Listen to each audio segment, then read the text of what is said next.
smile, every hug, every kiss, every touch, every person in my life that I care about and love. But wait, maybe I'm getting too emotional. That's exactly what they say you ain't supposed to do. Suppress your feelings, never talk about your pain. Can't appreciate the sun without acknowledging it rains, right? That's right. So this a moment of clarity. And make sure you always protect your energy. You stay focused and your life gon' be lit. And you are now rocking with Celeste, the therapist. Let's go. Hi, beautiful people. Today is Monday.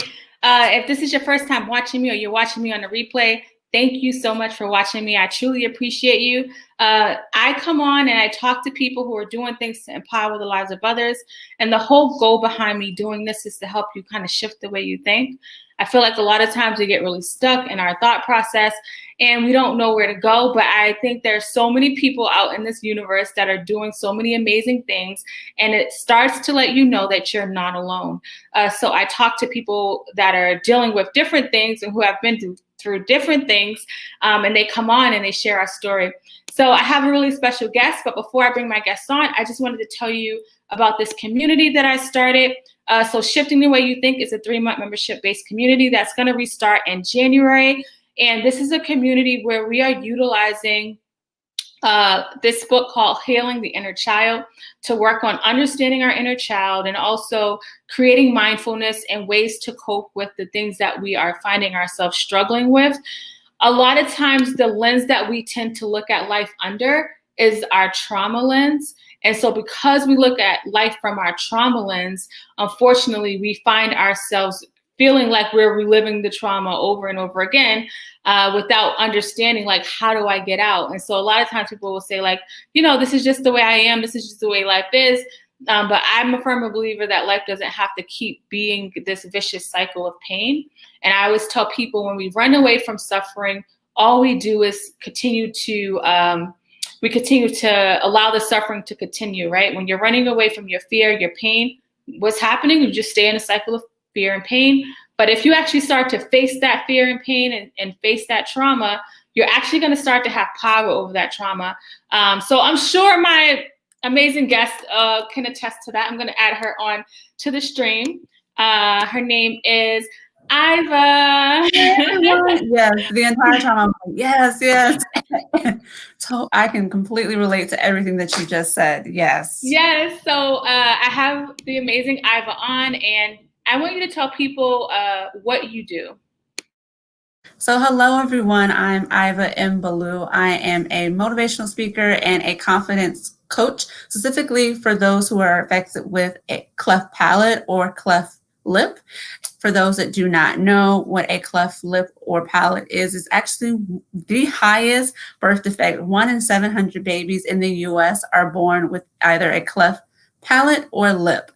And I myself was born with a bilateral cleft lip and palate. I've had well over 30 corrective surgeries. And a lot of times, children who have it, whether they are now adults or even babies that they've had more advanced surgeries, but they still do have cognitive and social differences and anxieties around their cleft palate. And so I coach them into feeling more confident in themselves. So when it comes to the cleft palate, you would say that people are clefties, right? Correct. We're called clefties. Clefties. And so it sounds like there's a range of ways that people are affected when they're born with the. Correct. Okay. Correct. So the cleft lip is exactly as it sounds. It means that in utero, the baby is born and the lip is not fully developed. It might mean that it's not developed on this side or this side. The way that I was born, it was actually both sides were not fused together. Okay. If you touch the roof of your tongue, of your mouth, like, you know, when your peanut butter gets stuck in the mouth, I was not born with that. Right. Oh, okay. Wait, that's why the cleft is because you didn't have this thing up to top that we have? Correct. It's called the palate. That top part or the roof of your mouth is called your palate. Okay. And so people who are born with cleft palates mean it can be a small thing or it can be an open, like 10 centimeters, 12 centimeters. Mine was completely open. which explains why I've had so many corrective surgeries, just like there are many others who have had a lot of surgeries. And there are actually some famous people that people don't even know have cleft lips or palates. Joaquin Phoenix has a hairline, which is not a common term that they like to use anymore. It cannot be used outside of the cleft community. Jesse Jackson, people don't often know, and because he always keeps his mustache, but if he were to cut off the mustache, you would see the scarring. But yeah. Okay, I just learned a lot just now. I try not to overload people with, because it's like, if you... It doesn't feel overwhelming. You said peanut butter, and I was like, okay, I get it. Yeah. I do try to scrape it off, so I know exactly what you're talking about.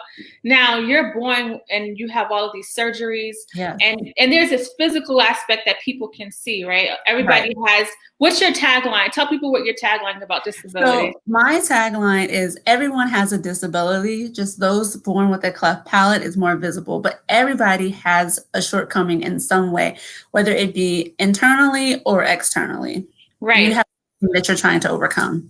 So now you're dealing with this external situation that everyone can see, and kids can be so cruel when they see kids that are different from them. Tell me a little bit about how the fact that people were able to physically see what was taking place amongst all the surgeries and how that affected you. That, Celeste, is honestly like I don't want to say crazy, but it's what I remember so vividly about my childhood, because at home with my family and friends, I was loved, I was embraced, I was able to be this confident, spunky girl. But at school, it was different. It was, I remember how we talk about now the buzzword about shrinking yourself. I really did do that because I did not want to draw any more attention to myself, because if I did, I knew someone was going to say something about my cleft. Someone was going to say something about the way I look. And there are times where I didn't even see it coming. Like, this is something that I have vividly stuck in my head.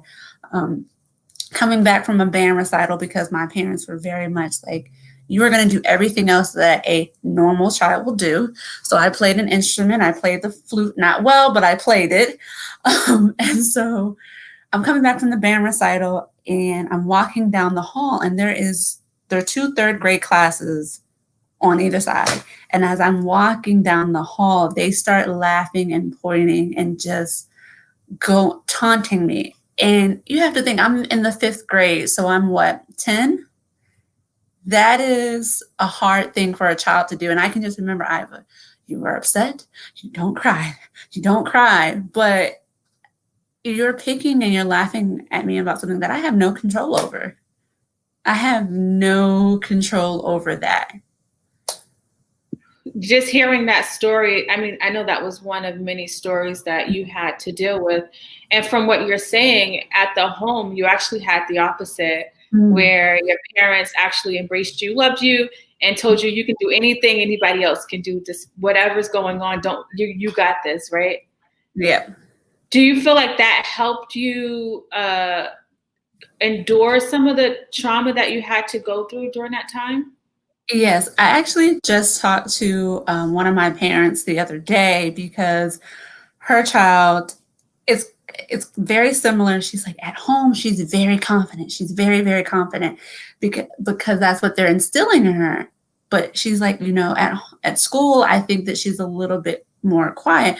And I said, continue to do what you're doing, because what happens is you have to have the child have a reset. You want her to have that reset memory or that recall memory of a time where she felt confident. Mm-hmm. She has a base of, when I'm with my family, or there are moments and times where I can pick out, I was confident, I felt brave, I felt proud of myself. She knows where to go back to that. So when those feelings come up as an adult, and as we're going through this transition, she'll be like, okay, that's a good feeling. I want to continue on with that. Yes, I love that you say that, because, as a therapist, when I talk to people and I go in their childhood, a lot of people, a lot of their confidence and lack of confidence was due to a lot of bullying that they tried to dismiss or try not to think about, because it was so hard to actually deal with. And so what you're giving for parents as an example, I think is good. It's, for people to kind of hold on to. Yeah. Yeah. And that's one thing, like, I'm always like, we start with that. We start with the getting real. And like, what is one moment of confidence that you can remember? It does any span of your life. Like, just talk about that. That's good. I love that. And really feel that. Now you're in the home, and then you have a loving environment, but then at 14 your dad passes away. What did that do to you when you had this amazing person being that support for you during this hard time? It wasn't even just the fact that he died. It happened so fast. I didn't have a chance to process. I'm fine with change as long as you give me time to process, which is not how life works. We all know that. But that as a child, that is my first memory of, you don't get to have time to process life. Life is just going to happen. And so instead of responding to it happening, I reacted. And how I reacted was, I feel hurt. Everybody else is going to feel hurt. Everybody else is going to feel hurt, because I remember that my father was the one, a lot of times when I would question about my clef or get down about it, he would be like, it's fine. You're going to be okay. This happened for a reason. Well, that voice was gone and I was mad about it. So everybody was going to be mad. So for a period of time, I want to say at least 10 to 12 years, I was a bully. And when I tell people that, they're like, how are you a bully? How can you be? I either was a bully to myself, because that is a real thing. And another way of saying that, or the buzzword of these days, is your inner talk.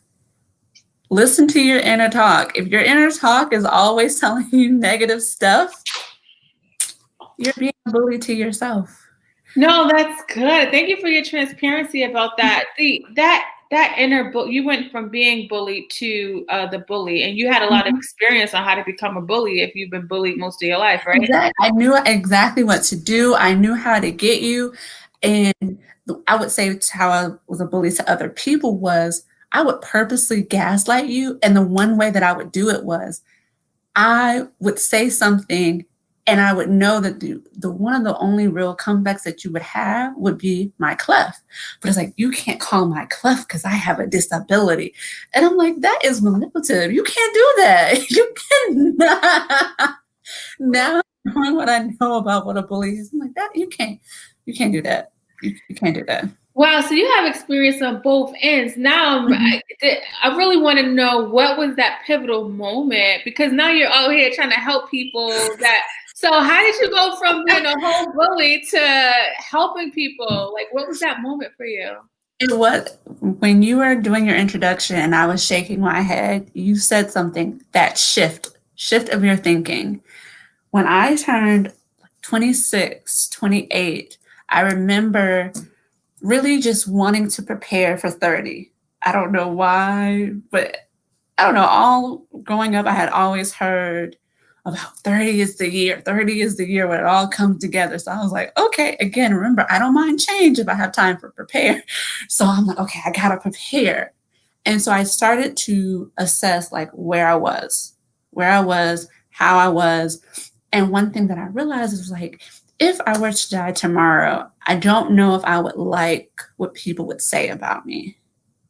I don't know if I would like that how people felt that they experienced me. What was their experience of me? So with that, I was like, okay, well, what does that mean? And for a year straight, I call it social confinement. I put myself in social confinement. So I would go to work, go to church, and go home. And with that, I spent a lot of time by myself. And when you do that, so I guess I did social distancing before it was cool, but a lot of people are seeing when you have a lot of time by yourself, things come out. Those traumas that you think you are over with, they come out. And it's like, oh, we can talk now? Oh, hey, girl. And so I remember because it's there. It's like waiting for you to be like, listen, can we get this together? They were ready. They were ready. I had 5 journals and I would just write. be writing out the feelings, writing out the emotions, writing out everything, because that was the experiment that I did. I was like, I had to write out every negative thing that ever popped in my head or every bad thing. So it was both with my clef and with my father. And there'd be times where I'd be watching TV and just would be bawling. Nothing sad is on TV, just stuff that I had never fully mourned or let out, or emotions, because I realized those 10 years I was numb. That's a long time to be numb. And when that feeling comes back, it's overwhelming. It's just like if anybody's had major surgery. Yeah, you get those nice medications and you're numb, but the moment you stop taking that medication, that pain comes back hard. And that's what happened. Wow, that's powerful. Your accountability is amazing. And so you went through this journey and was able to work on your healing process. It was a whole journey. When did you decide you wanted to do the work that you're currently doing now? So after I had done that, and I was a year into it, of like just being this new person, and the remarks that people were giving, like they're like, you're different, but you're the same. That was a lot of what I was getting. You're different, but you're the same. You're different, but you're the same. And so I was like, well, what do you mean by that? And they're just like, your core is the same, but you just seem just so joyful. Like things don't bother you. Things don't stick to you. And I had a coworker she was like, I know that you're not on no drugs, but whatever you got, give it to me. I said to people, that's what starts to happen when you start changing. People are going to be like, what is you on? Like, what are you on? And so it didn't help. At the same time, I had lost a lot of weight because I had sick. Yes. And so like my family was like, are you on crack? And I'm like, no. I'm just happy and I'm getting my life together. Sorry, guys. I swear, when Black people lose weight, they swear we sick. And that's why I was like, y'all didn't tell me that I was an orca well up in here. Like y'all, like I have always been a thick person. That's fine. I don't mind. I'm not trying to be that. But it was unhealthy and nobody said nothing to me. Well, you look good. I appreciate that, but it wasn't healthy. I don't mind being big as long as I'm healthy. That was not healthy. So I lost weight and I'm feeling good. And so with that, a lot more people started to ask, okay, what's going on? And I really came to the conclusion. I was like, okay, now that I have found my own, I want to help other people. I want to help other people get that. I'm not giving you mine because mine is my own, but yours is yours. And I think, especially in today's world, a lot of us, especially if you are like me, growing up in the South, very traditional background, you have these rules. And it's like, but sometimes those rules can be trappings. And so what's the real, that's the real you. Let's polish that up a little bit. And once you do that, you can get to the joy of who you are. Yes. Can you just talk a little bit about the trappings when you say that sometimes those rules can be trappings? Because I think people get fixated on certain things and not knowing how to step out of it. So for me, the trapping that I had put on myself was, or not even myself, but it was just, I grew up, I knew I had a clef. And yes, my mother would always tell me, Ivy, you have a clef, but the clef doesn't have you. But for those 10 to 12 years, the clef had me, and I was trapped in that. I was trapped in that cycle. I was trapped in that narrative that I kept telling myself. All people see is my clef. All I am is my clef. Just the thoughts. And I had trapped myself into that. And I just was like, okay, I no longer want to be trapped. And that's one thing that I coach is that you're only stuck if you want to be stuck. And that's in anything. If anybody takes nothing else from this, if you feel stuck, you are. You are. I'm not going to sit here and say that you're not, but you've also made a choice to stay stuck. Because if you can acknowledge that you're stuck, that means you know, and you haven't done anything about it. Mm-hmm. I always tell people that feeling stuck and being stuck are two different things. And a lot of times we go off of how we feel, and we always have a choice. But because some of us didn't have a way to exercise our choice, we stay stuck in that mindset. So it's good to hear. And I love the fact that you're not just saying that without background. You're sharing your story so people can know that, like, it's not easy. It's not like you're just saying, like, get out of being stuck. No, no. And I will, like, I saw the thing about my accountability. That's one thing that I had to get real about. I cannot sit here and complain, because during that 10-year of trapping, I was a complainer. Oh, I love to complain because that was easy. That was an easy choice. To choose to complain is an easy choice. Yes. Okay. But let's go do the hard thing. Mm-hmm. Oh, I don't do that. I don't want to do that. Okay, well then you want to stay stuck. Yes. I don't be stuck either. All right, let me go do it. Uh-huh. And you start to do that one by one, and you'll get a momentum of it. So that now we all have ruts. Life is a marathon. Even if I get a slow groove for a minute, I still have that inner, well, I don't want to stay here, so I guess I got to keep on moving. Yes, I love that. And I always tell people we can get comfortably uncomfortable, so we can get comfortably uncomfortable being stuck. And so you got to work on shifting your mindset in order for that to change. Now you're doing this work, and then the pandemic happens. And tell me a little bit about what life looked like for you, like during the pandemic. So as we just talked about, that accountability and being stuck. So I am a person, I like to roam and free. That was actually one of the ways that I found my own real sophisticated joy, was through travel. So for the pandemic to come and to be in one place for 6-7 months was interesting. My friends and family would be like, oh, so you haven't traveled? By now you would have been on at least 1 or 2 internationals. So I was like, I know. So I have to do something. So I like to say that I got pregnant during COVID. And what I mean by that is I had a book. I'd always said that I wanted to write about my book, about being bullied and what that means and how to help other people. So I have pushed out this baby. Yes, that is my book, Bully Who. Thank you so much. I'm an authoress. And that was actually, we talk about like a vision board. That was on my vision board for 2020. So I am very happy to be able to have pushed that baby out despite the year that was 2020. Congratulations on the book. That's Thank hard. you. I know, you're dealing with all of the things around life changes. And I always tell people, like, I think some people are in different places in this journey, especially during this year. But some people are able to do a little bit more. And it sounds like you were able to do it. Tell people about the book. It is a how-to guide to recognize who's bullying you and who you're bullying. And in the book, I just talk about inner bullying, so self-bullying. I share a little bit more about my journey and what I went through. I also talk about family bullying, because that is a very big thing, especially in the Black and Brown communities, especially right now where you are being forced to be at home with loved ones that you may not have spent that much time with, and learning like, hey, we might need to have a conversation about how we're interacting with each other. It'd be a real conversation that we need to have. I also talk about friendship bullying and ways of recognizing that maybe this friend is not a friend.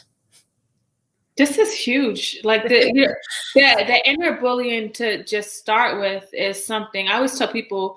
There's no enemy within you than what's outside of you. And I think so many people are walking around with this self-dialogue around everything that was said to them, that they experienced, that did not go processed. And so trying to, quiet the noise has been so challenging. So then you have that bully, but then some of the relationships people are in, not just romantic, but like you said, family and friends. Like, this book is huge for people that may be struggling with trying to navigate, because it's one, people be like, oh, just say no. Or I say, that's hard when you're not used to doing that.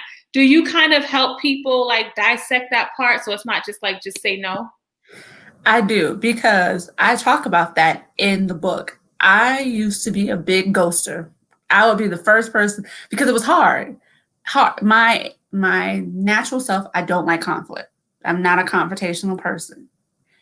But I began to realize me not kicking up stuff would make people think that they could just talk to me any kind of way. And at the time, I didn't think about it while I was trapped because I was so used to talking to myself internally any kind of way. So when somebody on the outside talked to me any kind of way, it didn't even register. I'm like, okay, girl, cool. But now you could not have that same conversation with me. You can't have that same interaction with me. So I do teach other people how to do the same. And you don't always have to pop off. Now, sometimes God ain't through with me yet. That is the only way. But it's not bullying still. I will teach you how to not be a bully about it. But you would definitely stand your ground, set your boundaries, and be clear. Yes. Because I love it. One more thing I want to add. It is toxic of you not to tell someone that they are doing something wrong to you. Tell people why. That's good. I never said that, but I like it. Because I definitely subscribe to this. If you don't tell me, I don't know. Yeah. They don't know. Mm-hmm. They don't know. Sometimes they truly do not know. Now, I do the 3 strikes. I'll tell you once. I will tell and explain twice.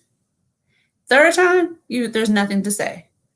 You don't have to say anything at the third time because obviously they mean that. That's fine. But if you've never said anything, that's toxic on you. How are they supposed to know? Yeah, that's true. And I want to point out, I just kind of want to highlight Iva's journey that she just talked about in regards to her being able to change her inner dialogue. So what's happening inside, what tends to happen outside starts to not match the inside. So now it's like, you're going to be forced to address some of the issues because the way you treat yourself is typically how you will see people around you treat you because it's a normal thing. If you're talking down to yourself, then you're in relationships that's like that. But then when you start to take care of yourself, if somebody's talking down to you, it's going to be like, oh, hold on, wait a minute now. That becomes foreign, right? And I talk about that because I've actually had 2 clients who the last 2 steps for them were the hardest because they were like, well, I feel like I don't have any friends now. And I say, yeah, that probably does happen because I know it happened to me. A lot of my circle changed. But then I had to challenge them. And I was like, well, why do you I'm not going to give you the answers. Why do you think that changed? And she said it. She was just like, because now I'm confident enough to speak back. And I said, yeah. So they were friends with you as long as you didn't talk back, which is something that you had already learned. So do you want to be friends with somebody who's only friends with you if you don't talk back? If that is what you want, that's fine. But you need to be clear on that. Again, it always goes back. If that's the real relationship that you want, okay. You can build around that and you can get sophisticated in what that means for you and find the joy in that. But if you're saying that that's not what you want, yeah, that friendship is going to end. And I feel like I do a disservice to people when I talk about change, when I talk about the lonely part. That example you just gave is literally why people tend to go backwards and deal with people because it feels lonely not to have them, right? No, it feels lonely and familiar. And lonely and familiar will get you in trouble. Let me tell you. Lonely and familiar will get you in trouble. Go ahead and try lonely and not familiar. It's going to feel lonely for a minute, but the thing is, you won't be alone forever. If you go do the unfamiliar, you will not be alone forever. You won't, I promise you. You can even realsophisticatedjoy@gmail.com. Do it for a whole 6 months and we can talk, but it's not going to happen. Yes, I love that. I love everything that you're doing. Now, people are going to be listening to this on the audio and they're loving what you're saying. Tell people a little bit how somebody would be able to work with you or what you do as a coach. So as a coach, I have a 6-week program. It's called The Real Sophisticated Joy of You. Wait, sorry. How did you come up with that name? I meant to ask you that. So I love that name. But how did you come up with that name? It went back to the writing experience. And the final thing that I did was I had written out all the bad, right? And I was like, ooh, I don't like any of this stuff. So I I love to read. I love to read. And I happened to read, I forget what book, it forgets me now. But one of the questions that it asked was, if you could only be remembered for 3 words. So that meant at your funeral, people could only say 3 words to describe you. Everybody did. And everybody's going to get up and they're going to tell their story about you, but they can only use those words. And I was like, okay. And I came up with real sophisticated joy. That is definitely you. Right. And then when it came to that, I was like, okay. But also the beauty about doing that exercise is I was always real, but I will admit I was not always sophisticated. I needed some polishing up, whether it be the wardrobe, whether it just be my inner self. I need some polishing. And I also needed a little bit more joy. But as I made that my word and that my description, I stepped into that. So I challenge people who are listening to that. What 3 words do you want to be spoken at your funeral? And if you are not those words yet, what can you do today or tomorrow to get you closer to that? I love that. I love it. Thank you for sharing that part. All right. So I want to know what real sophisticated joy, what that embodies, that practice that you're currently having. So I love it. It's a 6-week program. And then we can go past that if you need it, but it is a 6-week program where we get down to the real of you. We get down to the real of you. That first week is a very long week. It is a very long week. Then after that, we go and we move into sophistication. And what does that mean? Who do you want to be? Whether it be that you are a clefty, and how do you want to see yourself compared to how you see yourself? We actually flip everything that we did. All the negative from the first week, we flip it. And it is very interesting because I let them go at it that first week. Go at it. But we have to flip it that next. So we spend a lot of time on sophistication and doing that inner polishing that I talk about. And then the last 2 is the joy. How do you find your joy? What does joy mean to me? And I always like to refer back to, this is from my older generation a little bit, Runaway Bride. If you guys have ever seen it, she didn't even know what type of eggs she liked. If you don't know, so it's kind of like, what brings you joy? I should be able to ask you that, and you should be able to tell me at least 3 things that bring you joy and make you happy. We can go even back to Coming to America. Hello. Like you gotta know. You gotta know. That is inner. Because once you do that, you can always go back to that. You know, like they say, happiness is a feeling, it's fleeting, but joy, you may not wake up with it, you may not go to bed with it, but at least one part of your day. And I know, I'm guaranteed that. Some days are hard, some days are bad, but every day I have my real sophisticated joy. And so like my clients get that too. That is the most beautiful thing. So that's the main thing. I do the coaching. And then also I do motivational speaking for schools and universities, and just now started to do corporate because you also do need real sophisticated joy on the workforce. Yes, you do. Now, if somebody's not a clefty and because what you're saying speaks to me and speaks to so many people I know that are not clefties. If somebody's not a clefty, would you still be able to work with them? Yes, I do. I still work with non-clefties. Like I said in the very beginning, everyone has a disability.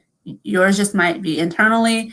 It does not matter if you are trying to build your confidence, whether it just be personally or on the workforce, because I do have 10 years experience in corporate America. So, and I know how to handle that world too. Yes, I can coach you. I am your coach. And I love to say that I don't mind being a cheerleader. I'm your coach. If I have to get down there with you and be your trainer, we do it together because my journey is not done yet. I love it. You're so amazing. One thing before you let people know how they can reach you, I always ask my guests, if somebody's listening and they are feeling inspired by your story or feeling stuck, what advice would you give to them? I'm so into really thinking about what can I do right now in this moment. And I love to hear everybody's perspective around it because I feel like it hits people different ways. Okay. I'm going to give them 2 assignments. The first one just for 3 days, write out your thoughts. Write out your thoughts. And then you tell yourself whether or not you're a bully. That's the first one. And then I do want you to go back and tell me those 3 words that you want to be said at your funeral. And, you know, and just in our society, it's like, you got to really think about those words. Those are the words that they're going to speak at your funeral and possibly put on your tombstone. So that's going to be your finite. Like, that's it. What are those 3 words? And I want you to send it to me in an email. realsophisticatedjoy@gmail.com.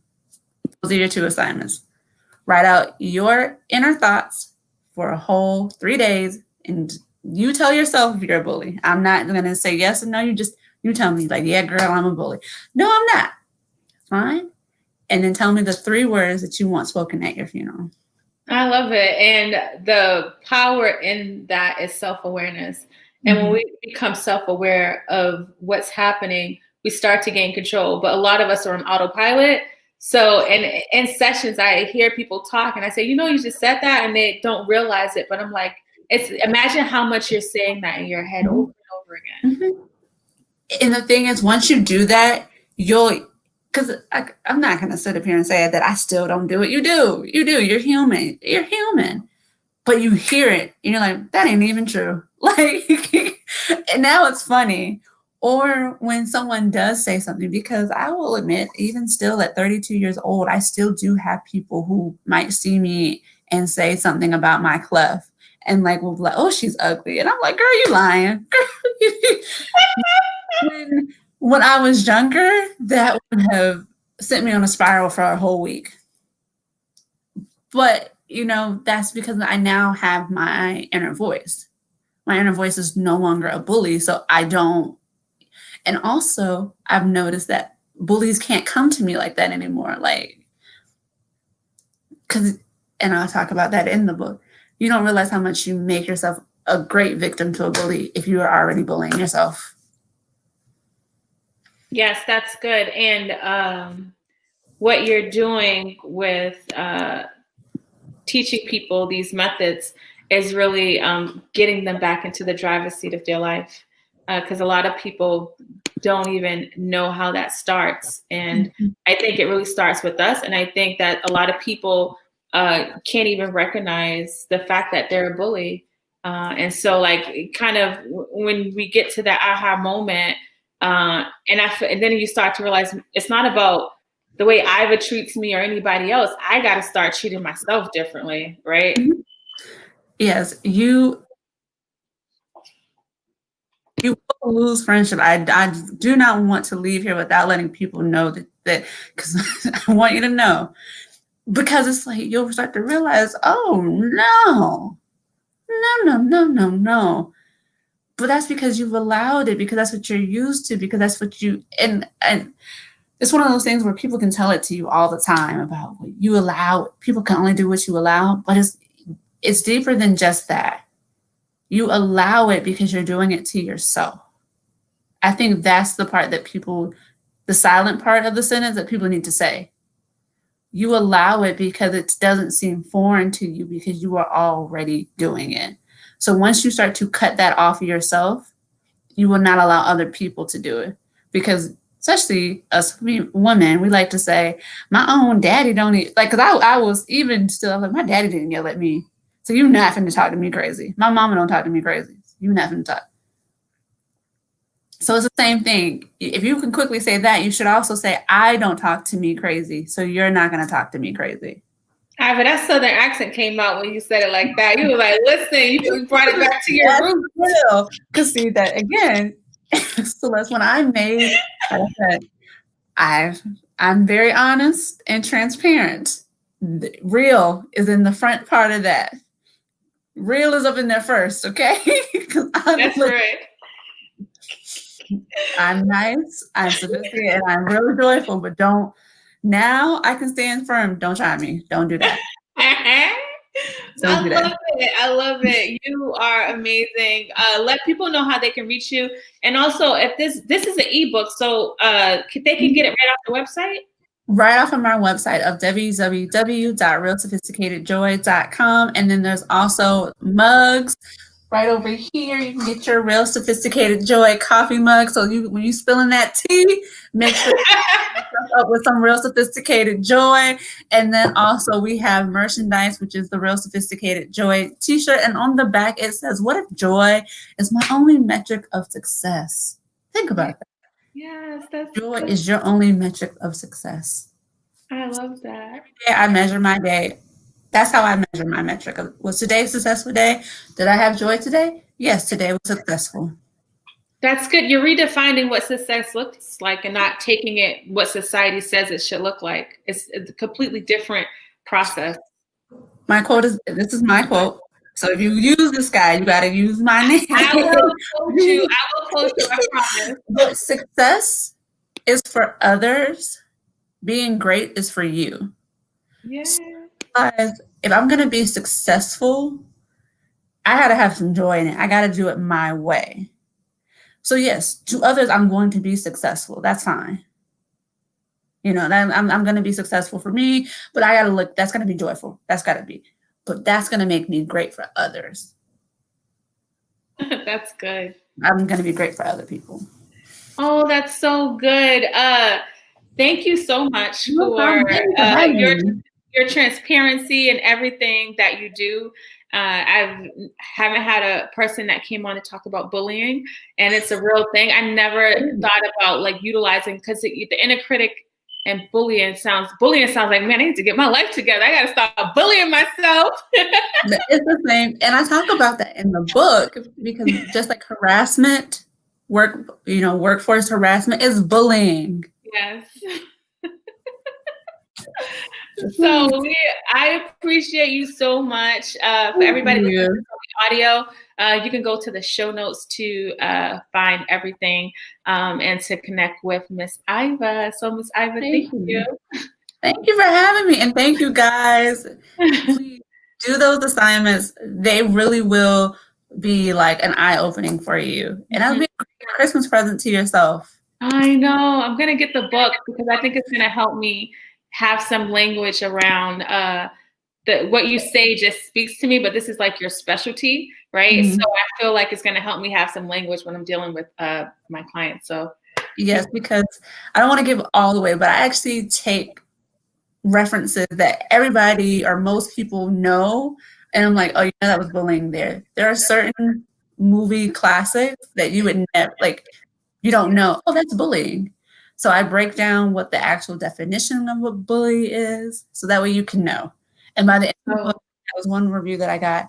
She was like, I at least know from now on, I know what bullying means. Because if you don't know what it means, again, if you don't know something, you don't know it. Yes, yeah, especially if you're so used to being in that environment.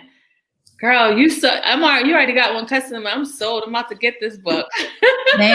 It is. That's one thing that I love to hear people say, because first off, I know about spending your money on something. So I wanted to make sure that it is something that is meaningful and helpful, and that it is going to be transformative and move the needle for you. So Get the book. I promise you, it's gonna be something for you. Thank you. Thank you so much. You're welcome. I will talk to you later. Good night, guys. Thank you so much. Oh, this was so good. That was Miss Iva. I don't know why I want to say Eva. It's Iva. I'm looking for my charger. Hold on, guys. I gotta get my charger. All right. So she was amazing. And if you just joined in or you've never been here before, this podcast is going to be streaming on all podcasting platforms. Hey, Andre, I come on and I do it on video, and then I upload it to the podcasting platforms. And this bullying stuff we talked about today, a lot of people struggle with it and don't even understand that they're struggling with it. So I hope you guys have found I hope you were able to find something from this that can help you in your journey. We'll be back on Thursday for another episode, 8 p.m. Eastern Standard Time. If you want to learn more about me, go to celestetherapist.com. If you want to join the Shifting the Way You Think community, let me just pull that up. I have a community that I started. It'll be back in January. All you got to do is go to shiftingthewayouthink.com. And then if you want to follow me on all social media platforms, all you got to do is search Celeste the Therapist. And until next time, I'll talk to you guys later. Smile, every hug, every kiss, every touch, every person in my life that I care about and love. But wait, maybe I'm getting too emotional. That's exactly what they say you ain't supposed to do. Suppress your feelings, never talk about your pain. Can't appreciate the sun without acknowledging it rains, right? That's right. So this a moment of clarity. And make sure you always protect your energy. You stay focused and your life gon' be lit. And you are now rocking with Celeste the Therapist.